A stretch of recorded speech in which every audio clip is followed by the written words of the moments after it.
metabolismo del sodio y del potasio. Ahora nos toca ver. ¿Se escucha, no? Sí, doctor. Sí, está bien el volumen, entonces, ya. Bueno, empezaremos.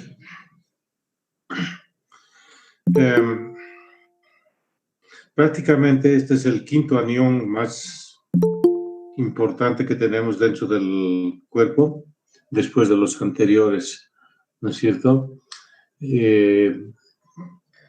Al igual que los otros, como han visto, tanto en el manejo del sodio como del potasio, habíamos visto que en algunas partes, en algunas funciones o reacciones o controles celulares o funcionamiento de membrana celular, también intervenía el calcio, ¿no? De hecho, el calcio está también relacionado, si se fijan ustedes, hacia la placa neuromuscular, ¿sí? Donde también tenemos que manejar el sodio y el potasio. Y como dice ahí, prácticamente es un estabilizador de la membrana previa a la relajación y a la contractura muscular o a la contracción del músculo, ¿no es cierto? Pero también interviene, como ya lo sabemos, en la cascada de la coagulación y en la respuesta autoinmune. También existen otras funciones que no sean importantes, pero que también hay que tomar en cuenta, ¿no es cierto?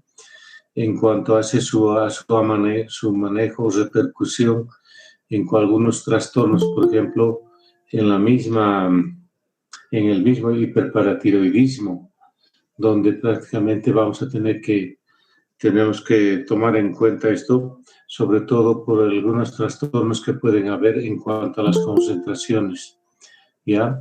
Como dice acá, el 98%, algunos dan hasta el 99% del calcio se encontraría a nivel del esqueleto y 1 a 2% en el plasma, donde acá tenemos estos dos valores normales, o los valores normales de 8.5 a 10.5 miligramos por decilitro del calcio.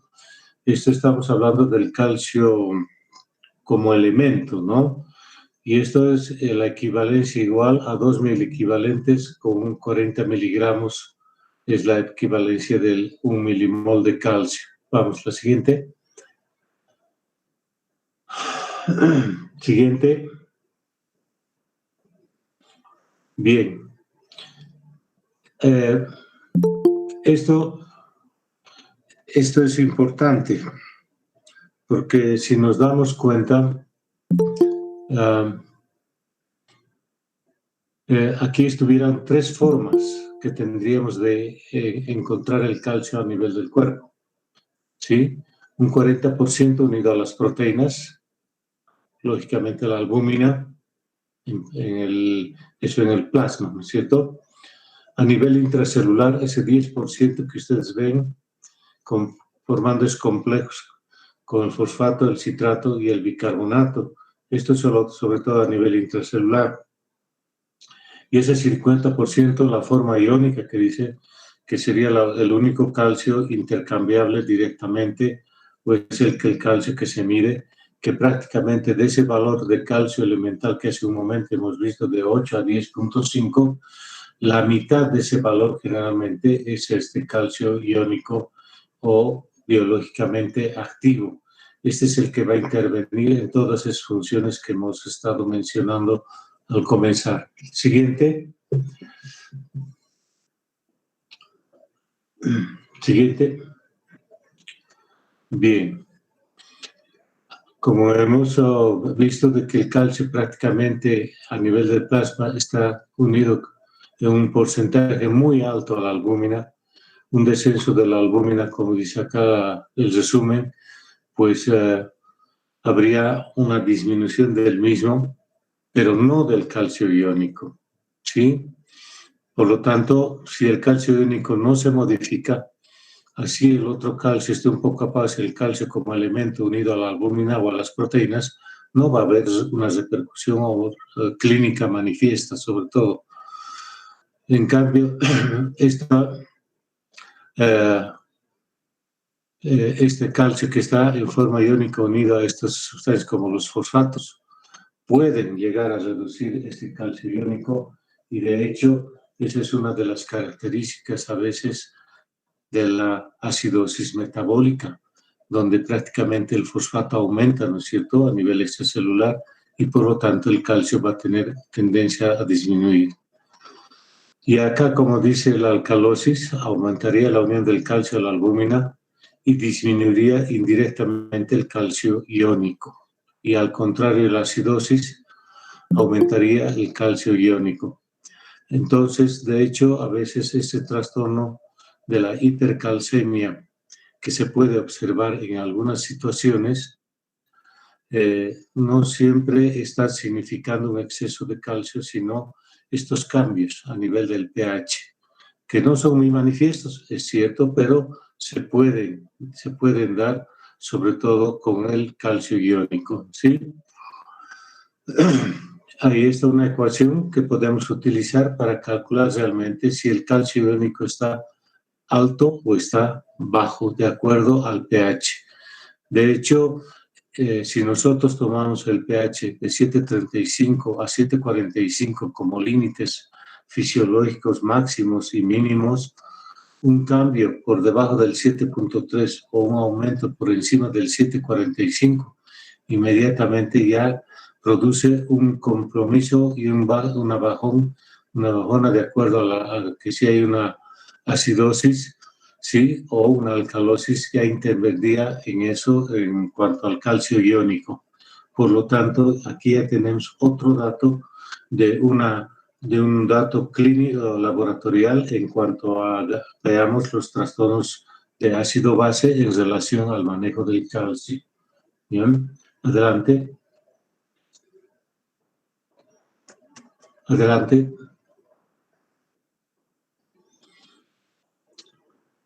A grandes rasgos,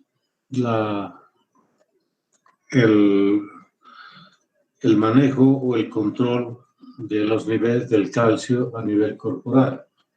Desde luego, ahí tenemos la paratormona, ¿no?, cuya acción no solamente es aumentar la reabsorción del calcio a nivel del túbulo, sino también a nivel del hueso, y prácticamente va a aumentar esa salida del calcio del hueso, ¿sí? Acá todavía cuando las condiciones son, digamos, fisiológicas, podríamos pensar de que no va a haber mucho cambio en el fosfato, pero sin embargo, a veces, inclusive sin que esté estimulada la PTH, va a haber cambios en la calcemia, sobre todo en relación al fosfato. Siempre el fosfato va a querer, digamos así, contrarrestar a la hipocalcemia y de hecho a veces lo consigue en algunas situaciones con tendencia a la acidosis, sobre todo de tipo metabólica, ¿no? Ahora, la liberación de esta PTH está dada justamente por la concentración de calcio a nivel del plasma, ¿sí? El calcitriol que interviene ayudando a la PTH en la absorción del calcio y del fósforo a nivel intestinal y también a nivel de la reabsorción en el túbulo proximal, ¿sí?, donde un gran porcentaje del calcio también es reabsorbido, aparte de la absorción que se produce sobre todo del calcio en el intestino delgado, ¿no? Las primeras porciones del duodeno y ayuno son las partes donde más se absorbe calcio. En cambio el fósforo se lo hace un parte en ayuno y en el ciego, ¿no?, pero un poquito también en la parte terminal del colon, pero más que todo es en esos lugares del intestino y a nivel del túbulo renal donde se produce la reabsorción del calcio, ¿sí? Ahora, esta vitamina D, la vitamina D3, como dice ahí, del estado previtamina D, que es el calcitriol, ¿sí?, pues pasa a nivel de calcitriol a nivel renal, que es el metabolito activo. Y como vamos a ver, las dosis de este calcitriol son bajas las que se llegan a usar. Generalmente son 0,25 los comprimidos que tenemos acá, es de 0,25 microgramos y puede dar 1 o 2 comprimidos al día máximo, siempre y cuando veamos de que verifiquemos primero de que no haya un hiperpara secundario que pueda estar siendo la causa también, y lo que vamos a poder ocasionar es de que se reabsorba mucho calcio, no solamente a nivel del intestino por la ayuda del calcitriol, sino también a nivel renal. Y de hecho, un trastorno secundario a esta sobreactividad del calcitriol es la nefrocalcinosis, o sea, concentraciones en el parénquima renal de las sales de calcio al unirse tanto con otros metabolitos como también con el fosfato, ¿no? Que es lo que encontramos siempre en la nefrocalcinosis y a veces en la nefrolitiasis también.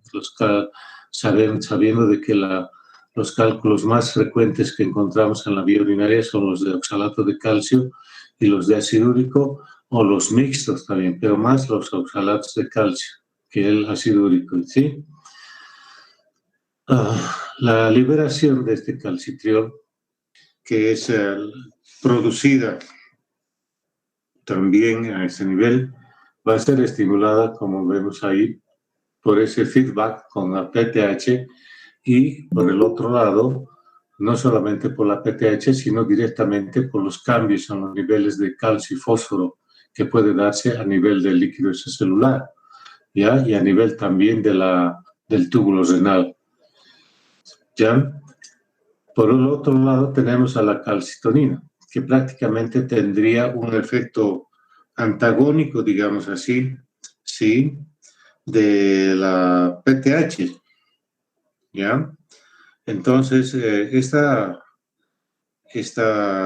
hormona se la ha aislado de las células parafoliculares de la tiroides, muy próximas a las glándulas paratiroideas, ¿no? De la tiroides en este caso. Y en algunas especies de animales es a nivel de las branquias que tienen ellos, donde pues se encuentra. Esta calcitonina va a ser liberada cuando existe una hipercalcemia, sobre todo, ¿sí? Y el efecto que vamos a tener es que va a tratar de disminuir tanto el calcio sérico, iónico, como el fósforo, ¿ya? Al tratar de inhibir, sobre todo, su mayor efecto es a nivel de la resorción ósea. Si ustedes se fijan, prácticamente estuviera como queriendo anular o compitiendo con la PTH a nivel de la resorción ósea. Ese es el efecto de la calcitonina. Vamos, siguiente. Bien. Hipocalcemia dice menor a 8 miligramos por decilitro. Ahí estamos hablando del calcio, digamos, total o elemental. Algunos, para no confundirnos, usaremos eso, porque siempre hay eso de que en el laboratorio a veces nos reportan solamente el calcio sérico que estamos viendo ahí de 8 miligramos, pero lo que también nos interesa prácticamente es el calcio iónico, ese que está casi a la mitad de 4.7 miligramos por decilitro, que hemos dicho que es la que iónicamente es la parte que va a estar activa a nivel del plasma, ¿no es cierto? Sí. Entonces, aquí vemos que la acción del calcio a nivel de las enzimas cardíacas, como por ejemplo la troponina, ¿sí?, va a hacer que se estabilice esa membrana, ¿no es cierto? Entonces, al ponerla estabilizada, se produce una repolarización y, lógicamente, va a llevarse a una mayor excitabilidad y mejor contractura de la fibra muscular, ¿ya? Ese es el efecto más importante que nosotros podemos tener a nivel del músculo en cuanto al calcio. Siguiente, por favor. Bien. Hace un momento ya dijimos, si se acuerdan ustedes, en cuanto a la glucemia, en relación al sodio y al potasio habíamos visto de que la insulina o la hiperglucemia en algunas situaciones podía disminuir a ambos, ¿no es cierto?, al sodio y el pan. En cambio aquí, con el calcio tenemos a la albúmina. De hecho, si nosotros pensamos en qué patología renal más frecuente podemos encontrar una hipoalbuminemia, es en el síndrome nefrótico, ¿no es cierto?, o en aquellas nefropatías con proteinurias importantes. Entonces, ya vamos a ver de que junto con esa hipoalbuminemia vamos a tener una disminución del calcio a nivel plasmático.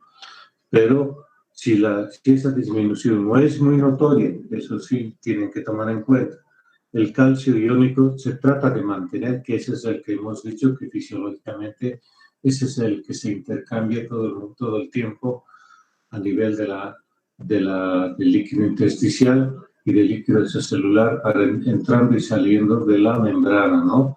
Por esas bombas de sodio, potasio, ATPasa y los canales de calcio que también hay, tanto para el calcio como el magnesio. Pero aparte de eso, también tenemos conductos especiales por donde el calcio puede ingresar a la célula fácilmente.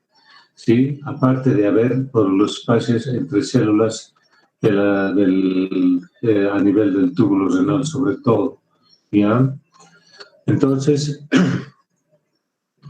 cuando existe, dice, ahí también una paratormona baja,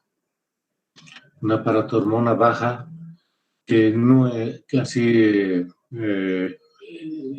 bien en pacientes ambulatorios no es muy frecuente, pero sí en estas situaciones que está mostrando aquí el resumen. Una complicación frecuente del hipoparatiroidismo y de hipercalcemias severas y agudas y peligrosas o graves se dan en la cirugía de tiroides, porque a veces indirectamente se puede inclusive extirpar las paratiroides al hacer una cirugía de tiroides por querer retirar un quiste tiroideo o un nódulo tiroideo.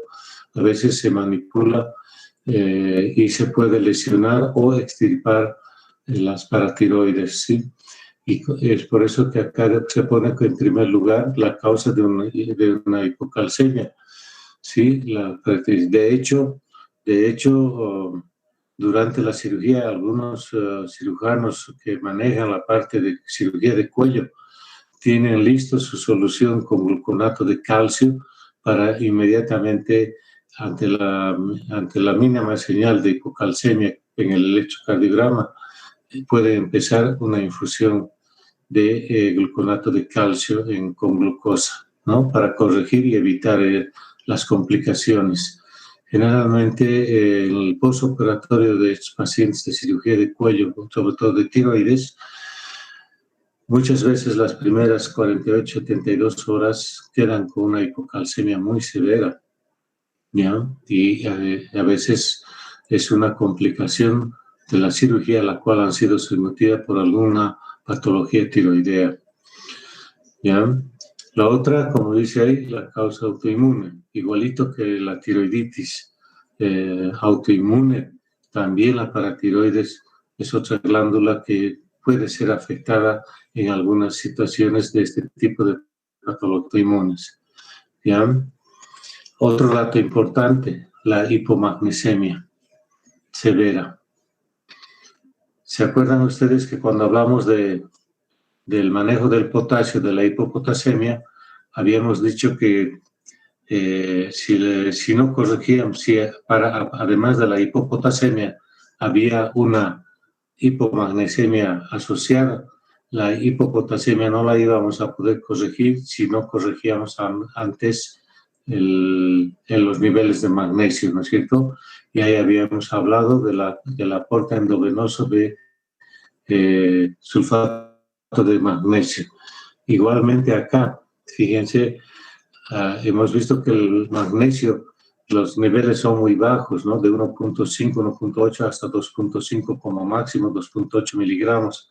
Fíjense que una reducción del 50% de los niveles de magnesio va a ser motivo también para que se pueda producir secundariamente una disminución del calcio, Luego estos otros procedimientos, radiación, infiltración neoplásica, granulomatosa, enfermedades granulomatosas, etcétera, la sarcoidosis y las fibrosis, todos estos trastornos donde hay generación de tejido cicatrizal y liberación de fibroblastos y demás, siempre ahí va a haber el riesgo de que se complique además con una hipocalcemia.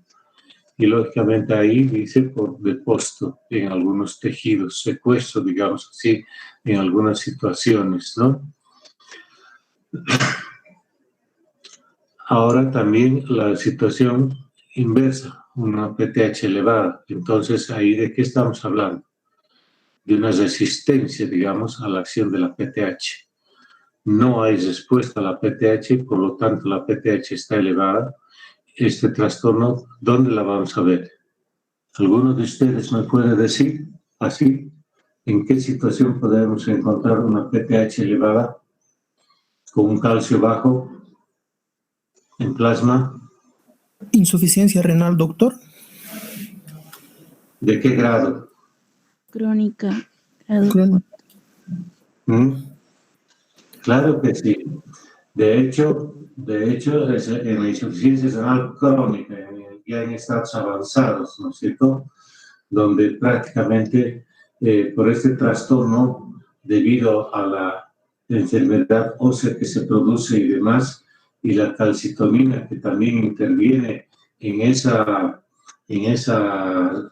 neoformación defectuosa, que es la osteomalacia que se observa en la nefropatía crónica, y cuya manifestación y consecuencia más grave son en los niños que tienen insuficiencia renal crónica a edad temprana, los trastornos en el desarrollo del esqueleto y del resto, ¿no?, del intelecto, el nivel intelectual y todo eso queda muy deteriorados en este tipo de pacientes, justamente por esta situación.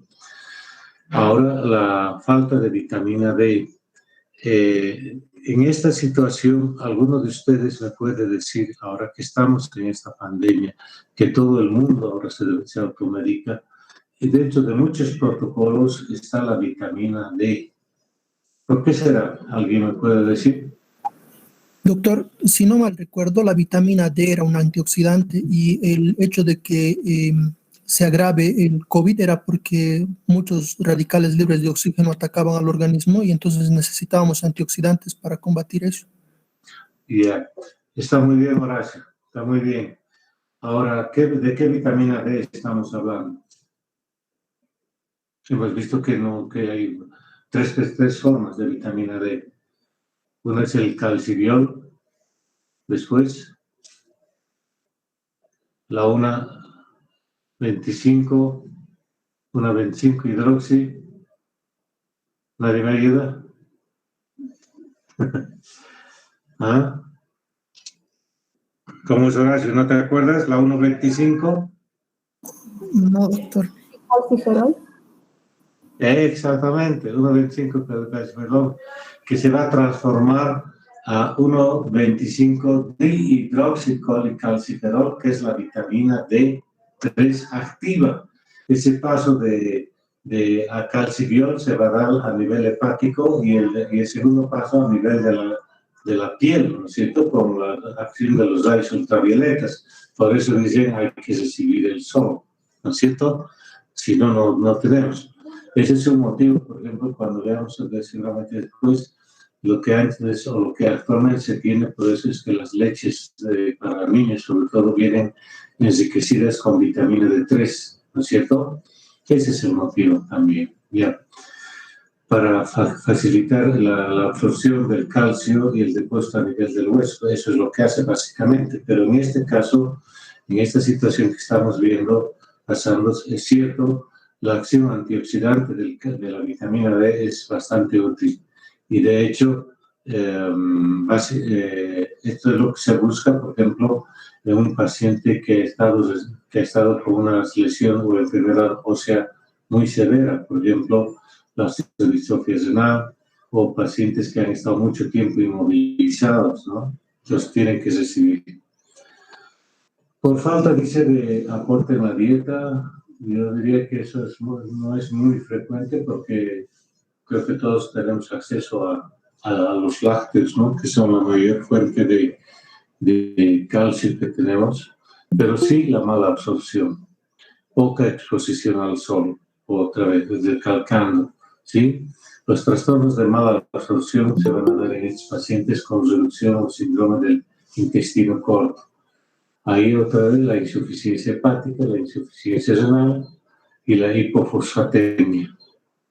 Esto de la hipofosfatemia no es muy frecuente de observar porque inmediatamente baja el calcio, el potasio, el fósforo, mejor dicho, es como si quisiera pasar a ocupar su lugar y aumenta rápidamente, como lo que observamos, por ejemplo, en la insuficiencia renal.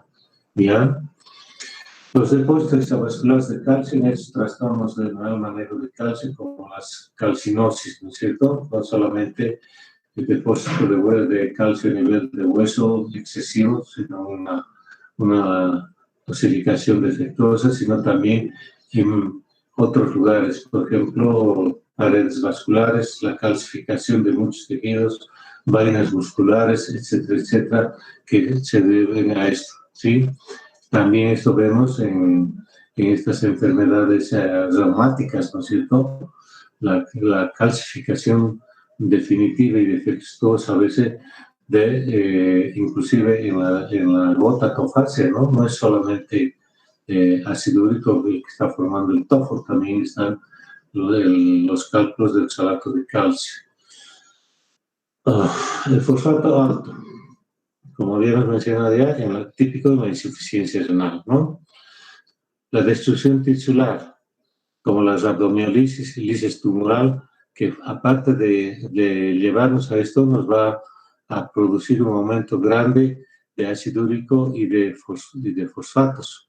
Eso es lo que va a asociarse a esto, donde el nivel de fosfatos va a subir y el calcio va a bajar.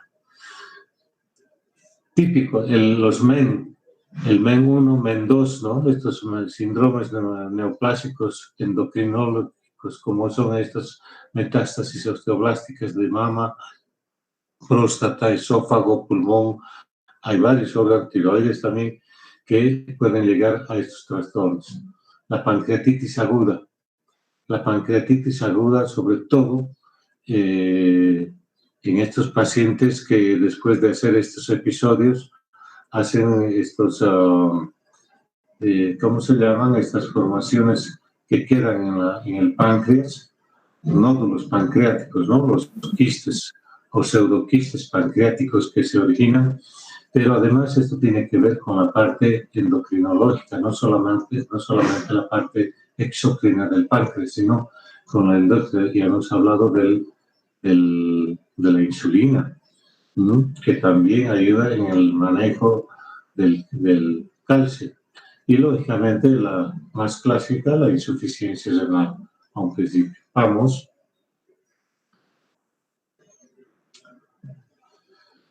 Otros cuadros, como ven ustedes,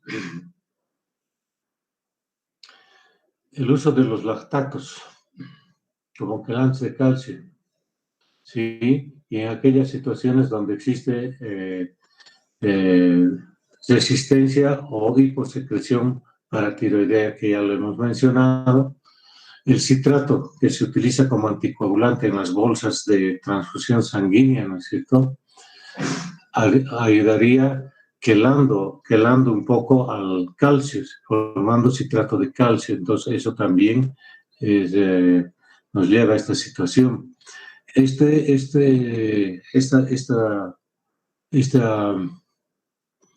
Esta situación hay que tenerla muy en cuenta cuando uno está haciendo politransfusiones a un paciente, porque en cada bolsa de la sangre que está anticoagulada con citrato, va a ingresar el citrato a nivel de la circulación del paciente que está recibiendo. Y podemos tener desastres porque al quelarse con el calcio, el citrato, ¿qué estamos impidiendo? La antiagregación plaquetaria, ¿no es cierto? Por lo tanto, ahí nos va a llevar a trastornos de hemorragia. La coagulación intravascular diseminada también a veces se origina en este tipo de pacientes politransfundidos. No se olviden de eso. Por eso es que en la actualidad, al disponer nosotros ya de la eritropoyetina y hierro parenteral, se prefiere, si la anemia o la reposición del nivel de hemoglobina no es muy urgente, entonces se puede usar esas alternativas justamente para evitar este riesgo en los pacientes politransfundidos, ¿no? Aparte de las... Sí. Doctor, yo escuché que también para la máquina de hemodiálisis, para prevenir la coagulación en la máquina, se podía utilizar. Sí. Ahí también puede ver. Sí.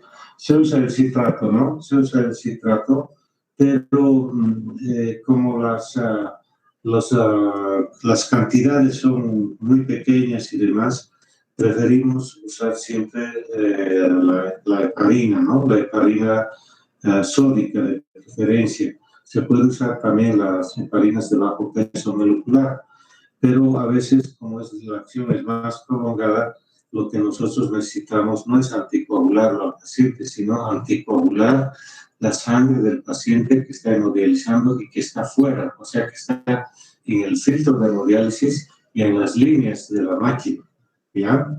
Cosa que cuando esa sangre ya filtrada regresa al paciente, prácticamente ya la heparina sea también filtrada a nivel de los filtros, porque la heparina es una molécula de bajo peso y puede ser atrapada en el filtro de hemodiálisis. ¿Ya? Sí, claro que sí, se usa también. En algunas situaciones se usa, pero el efecto es muy corto, por eso es que, y los niveles de tolerancia, digamos así, con el citrato no son muy grandes, por eso es que no se usa mucho. ¿Ya? Y hay otra vez la politransfusión de sangre, y otra vez reforzando lo que es el magnesio, ¿sí? Y ya hemos mencionado las condiciones. Y fíjense, estos fármacos perdón, ¿puedes volver un cachito? Un cachito, esto. Fíjense ese grupo de fármacos que están citados ahí, digamos, aparte de que hay muchos más, pero todos ellos de uso muy frecuente. ¿Se dan cuenta? Sobre todo, ahí estamos viendo a los bifosfonatos, ¿no es cierto? Bifosfonatos atrapados de calcio que se usan también en los tratamientos en las mujeres menopáusicas como osteoporosis, ¿no es cierto? Se les da calcio y bifosfonatos diarios o mensuales o semanales. Este es el riesgo, ¿ya? Mucho secuestro de calcio. Siguiente. Siguiente, por favor. Como todos estos trastornos a nivel de electrolitos y iones, la clínica se va a dar siempre por la velocidad de instauración, ya que si estos cuadros, estos trastornos se dan en forma lenta, progresiva, hay una adaptabilidad importante, al igual que con los otros trastornos, ¿sí? Como dice ahí, las hipocalcemias crónicas generalmente son asintomáticas, ¿ya?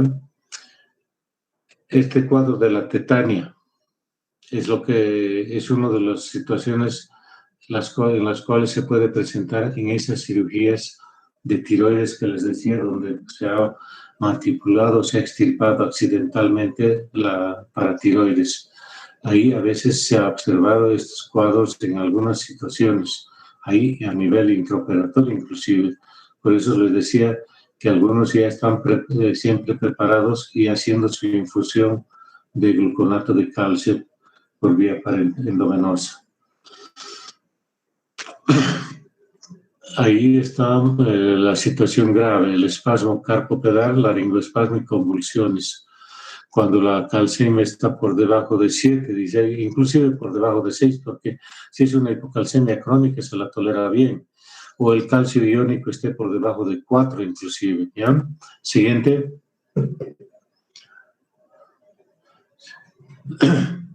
Siguiente, por favor.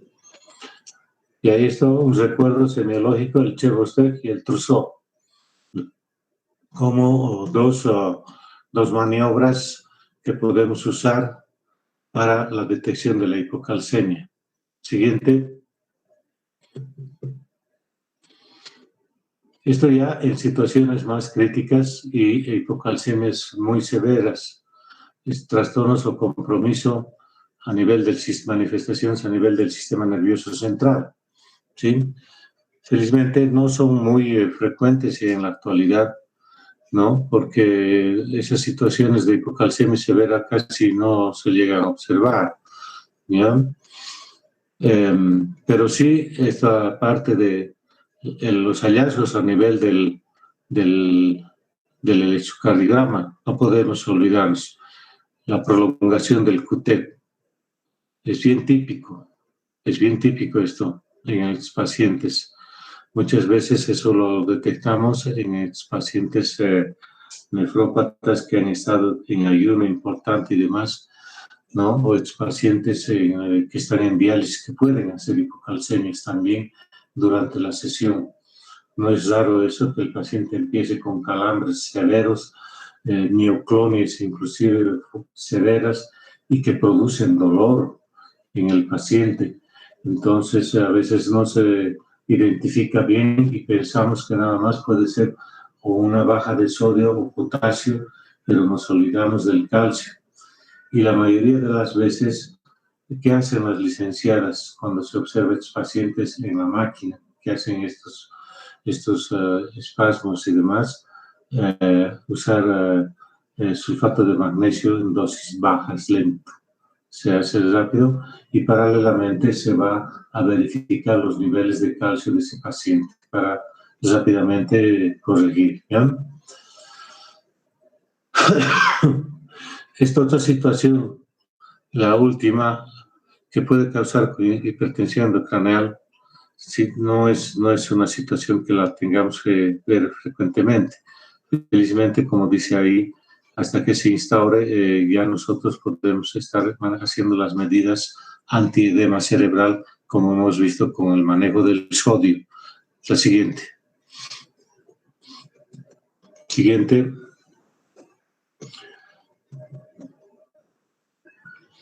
Lo que dice ahí, ¿no? Es lo que les mencioné hace un momento, que la mayoría de los laboratorios nos miden el calcio sérico total, ¿sí? Y si las proteínas van a estar bien, pues eso no va a estar alterado, ¿no es cierto? Lo que nosotros tenemos que apuntar siempre es buscar también el calcio iónico que les habíamos dicho, ¿sí? Y en la bioquímica vemos esto, ¿ya? La gasometría siempre nos va a ser útil en los casos donde estemos sospechando de que además existe un cambio o un compromiso o una alteración del pH. ¿Ya? Vamos. Y ahí está el electrocardiograma ahí abajo, el coagulograma, ¿no es cierto?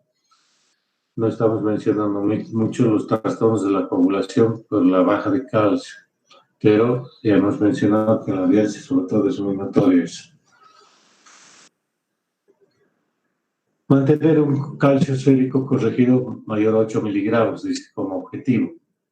Si estemos con 8.5 y demás, pues ya nos podemos quedar más tranquilos, porque a veces no se consigue subir mucho más el calcio, aunque estemos reponiendo calcio por vía oral con vitamina D3 a estos pacientes. ¿Bien? Y a veces estos tres fármacos tenemos que echar mano. El carbonato de calcio con el calcitriol y la vitamina D3, o sea, los tres para tratar de aumentar la absorción a nivel del intestino del calcio y estimular un poco el depósito del calcio a nivel del hueso también, pero más es la reabsorción a nivel del intestino y a nivel del túbulo renal si todavía hay filtrado glomerular. ¿Sí? Este es un dato importante. Si hay acidosis metabólica, dice corregir primero el calcio y después el pH. ¿Por qué creen que sea eso así? ¿Alguien me puede explicar por qué primero tenemos que corregir el calcio y después el pH? Dice.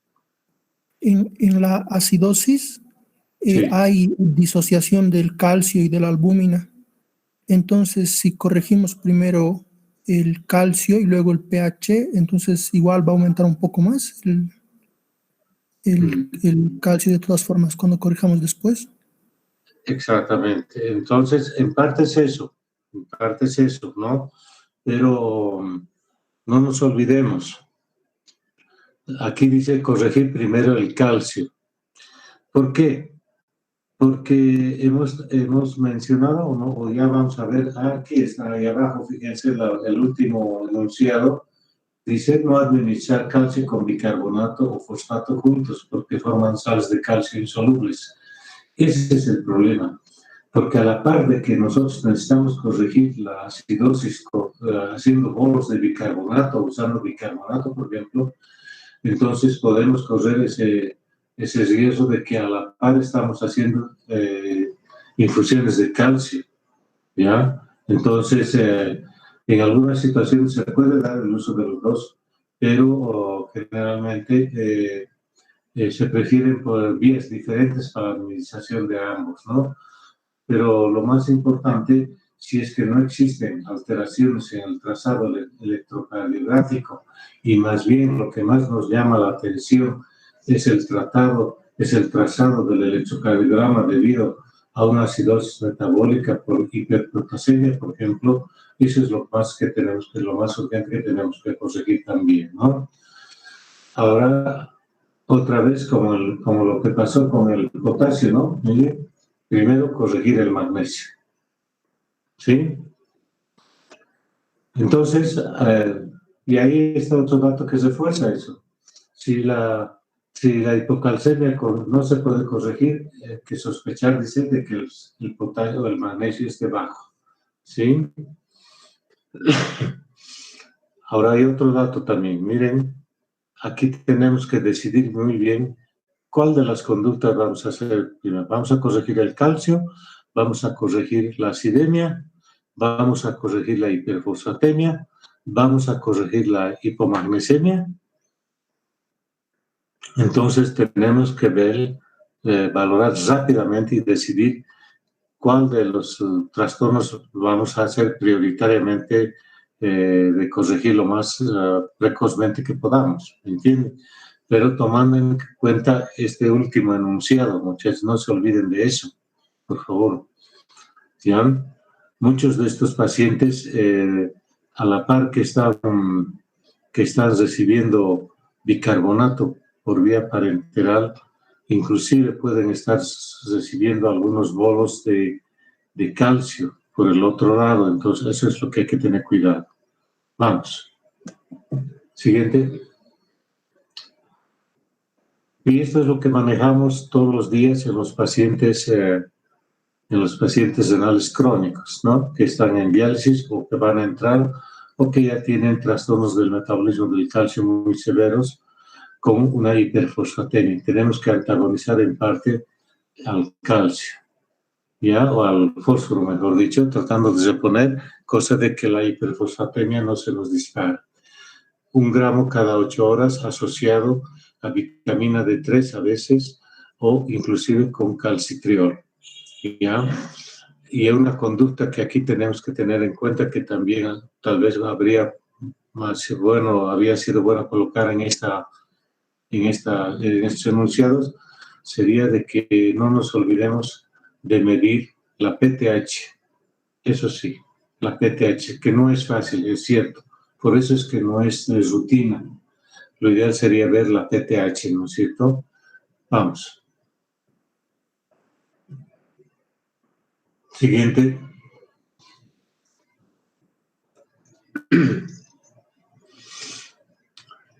¿Se fijan ustedes? Cuando vemos un potasio de esos niveles, por encima de 7.5, es una emergencia, ¿no? Y fíjense cómo la hipocalcemia por debajo de eso también es otra emergencia. Son situaciones que las tenemos que ir fijando, muchachos, para que se den cuenta de que las cosas a veces tienen muchas similitudes hasta en algunas cifras, ¿sí? Y aquí vemos eso. solamente que en el otro era un potasio mayor de 7.5 y aquí es un calcio menor de 7.5. Estamos hablando de la calcemia total, ¿no es cierto? Y dice, el objetivo, dice, es corregir la clínica, no tanto la hipocalcemia.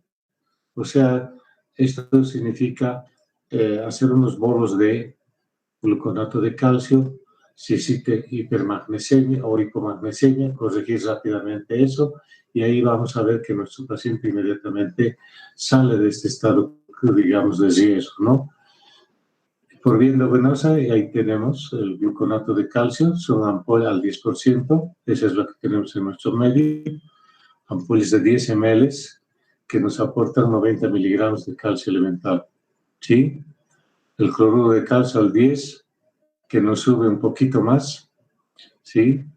Pero hay que diluirlo un poquito más porque es un poco irritante para las flebitis, no es raro de observar después de la infusión de soluciones o de estas infusiones con calcio. La siguiente. Lo que habíamos anunciado, manifestado ya hace rato, ¿no? Lo que nosotros tenemos que ver es primero la parte aguda, la dosis inicial, 2 ampollas en 100 ml de glucosado, ¿sí? En 20 minutos. Mientras tanto, mientras pasa esa solución y vemos que el calcio no se... ¿Vuelve, por favor? Y el calcio no se estabiliza, tenemos que preparar esta segunda infusión, que fíjense que no es nada del otro mundo, ¿sí? Y, lógicamente, pues, medir ese calcio cada 4 a 6 horas, no estar seguido como cuando es con el sodio y con el potasio, ¿no? Que era cada 2 horas, inclusive, o cada hora. Aquí podemos tener un poco más de margen, ¿ya? Y estas infusiones se las puede hacer lentamente, puede durar 24, 48 horas inclusive. Vamos.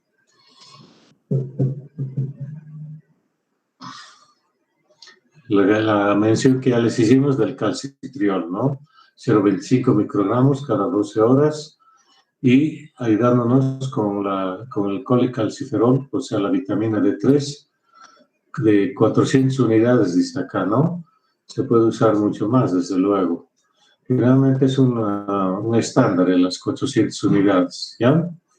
Y la prevención de la hipercalciuria, facilitando la excreción urinaria del exceso de calcio con las tiazidas por el riesgo de la reabsorción que se produce y, lógicamente, el riesgo de precipitación a nivel tubular, sobre todo. Vamos. Siguiente. Este es un resumen, un algoritmo simple. Fíjense, con albúmina baja, calcio corregido. Si la PTH está elevada, tenemos que encontrar un fósforo elevado o un fósforo bajo. Si hay un fósforo bajo, estamos hablando de un hiperpara, ¿no? Hay ahí un déficit de vitamina D. No solamente va a haber déficit de vitamina D, sino también de calcio, ¿sí? Hipomagnesemia y insuficiencia renal, las situaciones más frecuentes de estos trastornos. En cuanto vemos a fármacos, fíjense el listado y algunas situaciones clínicas que no son raras. Ahí vemos, por ejemplo, la hiperpotasemia, sepsis, pancreatitis, quemaduras y transfusiones sanguíneas, las más frecuentes, diríamos así, en cuanto a estas situaciones de hipocalcemia, ¿no? Y hemos indicado las causas. Vamos. Vamos. Siguiente. Vamos al otro lado.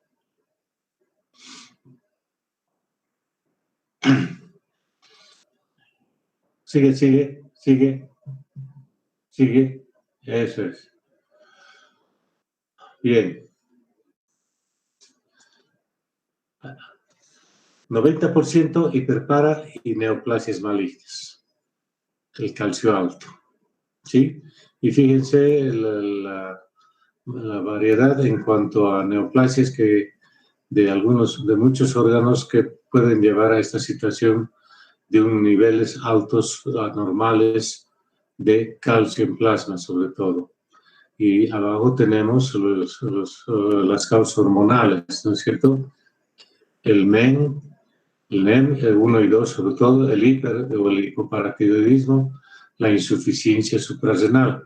¿Eso tiene que ver con qué? Con el cortisol, ¿no es cierto? Hemos visto que el cortisol es uno importante para la regulación de los niveles de calcio en la parte de minerales corticoides y también de estos minerales, ¿no? El feocromocitoma, que es muy esporádico, pero sí la insuficiencia renal. Estas enfermedades granulomatosas, como la tuberculosis, la sarcoidosis. ¿Por qué será la tuberculosis? ¿Alguno me puede decir? ¿Que nos lleva a una hipercalcemia? ¿Nadie?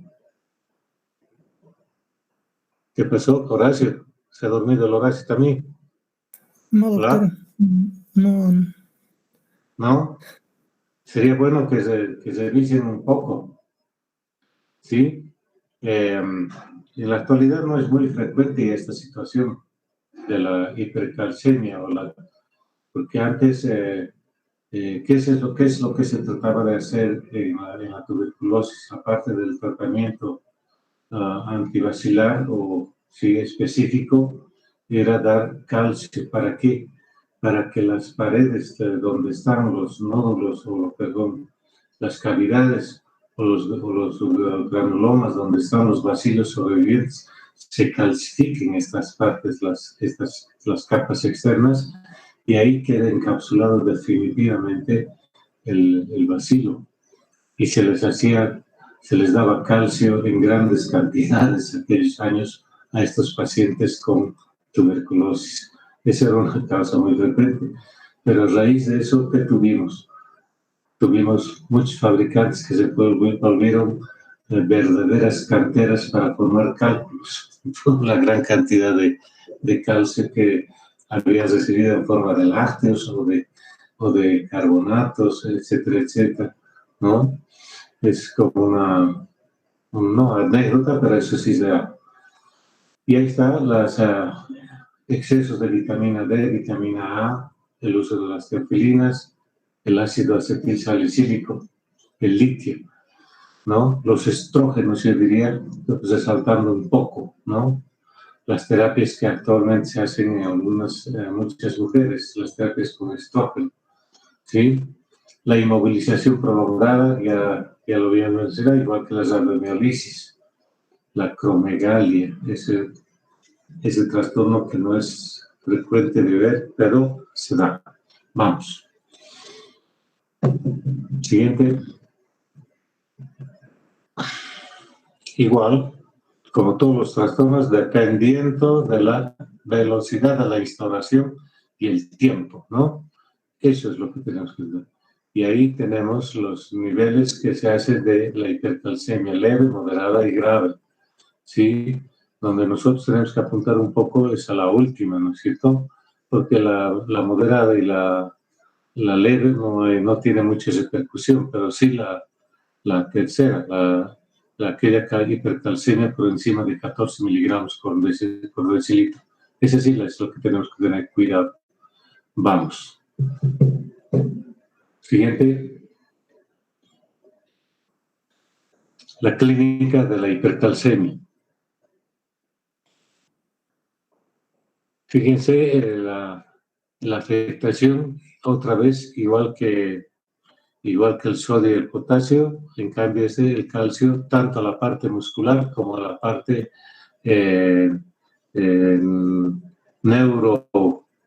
cardioneurológica, diríamos así, a nivel del sistema nervioso intracardíaco, ¿no? No nos olvidemos de este último enunciado que dice, aumenta la toxicidad por la digoxina. Esto no es raro de que suceda, muchachos, porque a veces estos pacientes que están digitalizados ya tienen un débito cardíaco bajo, que es uno de los motivos por los cuales están tomando un cardiotónico como es la digoxina, donde fácilmente pues, podemos tener estos trastornos de intoxicación, sobre todo, no solo por digoxina, sino también por el calcio, ¿ya? No es raro eso. A nivel renal, ¿sí? Ahí existe casi como una diuresis de tipo osmótica, diríamos así, como estas tubulopatías distales, donde existe una excesiva pérdida de agua y de electrolitos, ¿ya?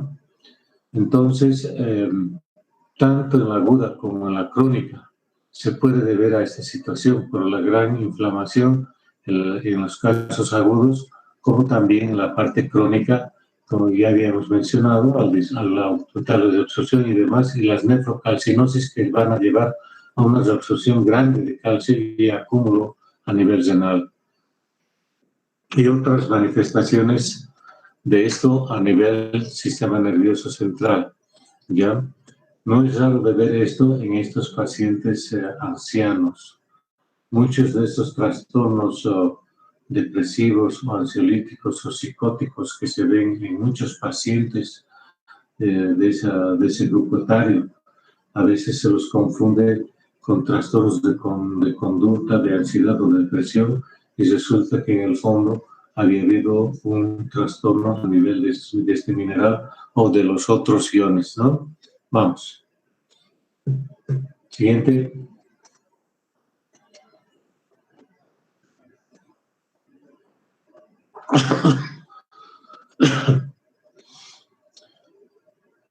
Como ustedes ven, una clínica que no es muy fácil de pesquisarla ni de diagnosticarla, a no ser que tengan patologías previas ya que predispongan a estos pacientes o estos pacientes a estos trastornos, ¿sí? Resaltando nuevamente el fondo neoplásico.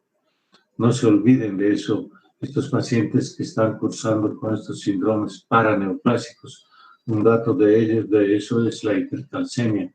Y de hecho, ante la sospecha de una hipercalcemia, no podemos descartar que haya algún foco primario de un proceso tumoral en algún órgano que esté condicionando esta hipercalcemia. No se olviden de este dato, que las hipercalcemias es muy frecuente en estos síndromes paraneoplásicos o neoplásicos. No se olviden de eso. No es raro esto. Vamos. Vamos. Fácil, ¿no? Hidratar, eliminar y facilitar la excreción renal de calcio. No es muy difícil, pero siempre y cuando tengamos una función renal adecuada o conservada, ¿no es cierto? Algunos desencadenantes que hay que evitar, como las sales de litio, pacientes que están recibiendo tratamientos reumatológicos, la aspirina, la deshidratación, pacientes que están tomando diuréticos tiacídicos, ¿no? Otra vez el grupo de los cardiópatas, ¿no? Que es lo que más frecuentemente usan los cardiólogos en el manejo de las insuficiencias cardíacas importantes o con retención de volumen o hipervolémicas que se manejan. Entonces, el uso de la tiacida es muy frecuente en ellos. Y acá, la inmovilización prolongada. Y la alta ingesta de calcio, estamos hablando del síndrome de la leche, ¿no? Pero no es muy frecuente. Vamos. Siguiente.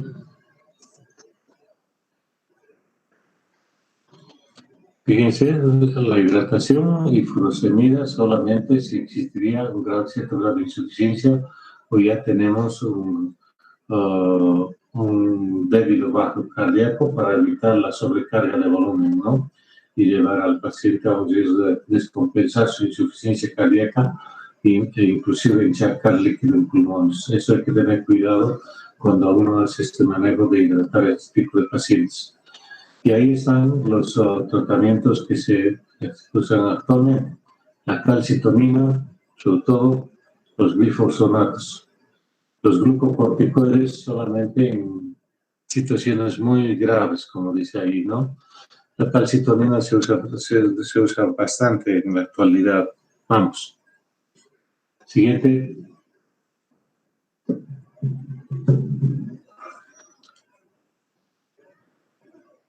Ahí está la acción prolongada de los bifosfatos.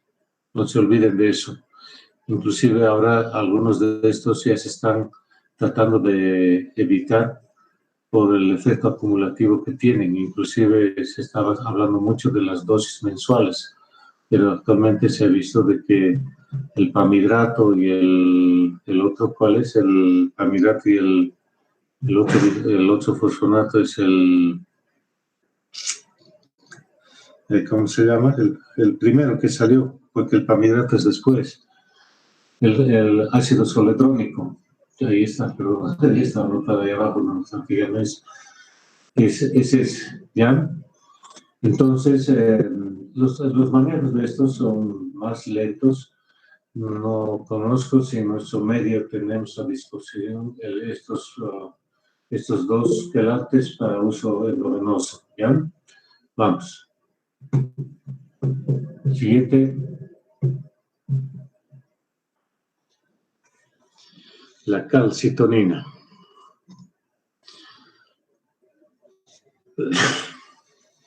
Esta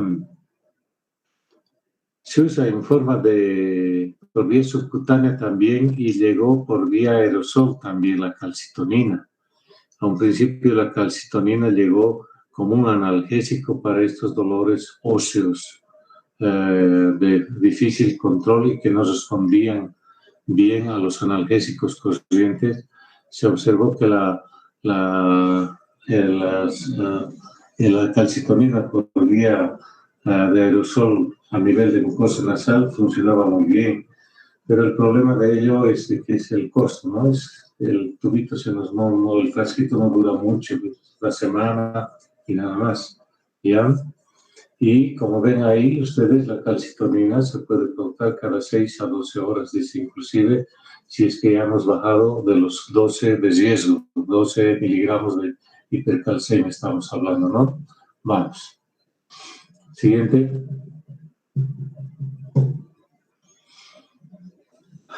Finalmente los corticoides, en situaciones muy graves, ¿no? Pues esas donde el paciente está con una hipercalcemia muy comprobada y con clínica neurológica, sobre todo, ahí tenemos que echar mano a la hidrocortisona o también usamos pequeños bolos de metilprednisolona, ¿ya? Generalmente la metilprednisolona tiene una acción un poquito más prolongada, digamos así, y se puede subir inclusive hasta 100 miligramos. No cada 6 a 8 horas, sino cada 12 horas inclusive, ¿sí? Y finalmente, cuando ya hemos conseguido revertir el cuadro grave, para mantener y evitar la nueva disparada del calcio, se utiliza la prednisona. Es un esquema simple. Vamos, una dosis dependiente, ¿no? No son dosis fijas. Muy poca incidencia de esta emergencia hemos tenido en la unidad de diálisis, pero sí, en algún paciente que se ha usado esto es en estos pacientes que han salido de radioterapia, quimioterapia o han recibido, pues están pacientes muy sépticos donde la hipercalcemia no es fácil de controlar. Se ha tenido que utilizar la hemodiálisis en la terapia intensiva, ¿ya?